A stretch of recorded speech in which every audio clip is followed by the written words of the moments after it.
Hey y'all, welcome back to Today in Music History for November 26th.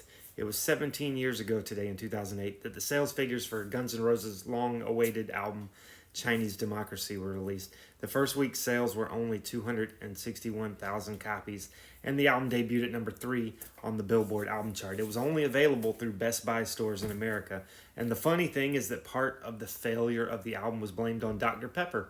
Yep. Dr. Pepper announced back in March of 2008 that they would give everyone in the U.S. a can of Dr. Pepper if Chinese Democracy was released in 2008. When it finally did come out, Dr. Pepper tried to uphold their deal. Unfortunately, the website crashed under the demand for their free can. Axl's lawyer at the time, Alan Gutman, threatened legal action, calling the promotion an unmitigated disaster that defrauded consumers and ruined the album's release. He demanded full-page apologies in major newspapers.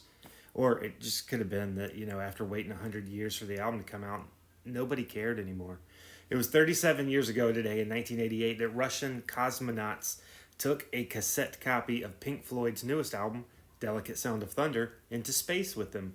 They played it in orbit, which officially made Pink Floyd the first rock band to be played in space. At least that's what's claimed.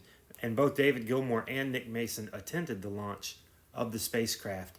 And it was 42 years ago today in 1983 that Quiet Riot's album Metal Health became the first heavy metal album to hit number 1 on the Billboard album charts. It's crazy to me how successful they were back then, and they had a historic feat with this album, and yet today they're relegated to being a B-list band from the era. Outside of metal fans, nobody talks about them these days, and that's just crazy to me.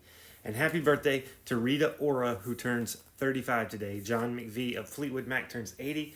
And Tina Turner would have been 86 today, but she passed away in 2023 at the age of 83.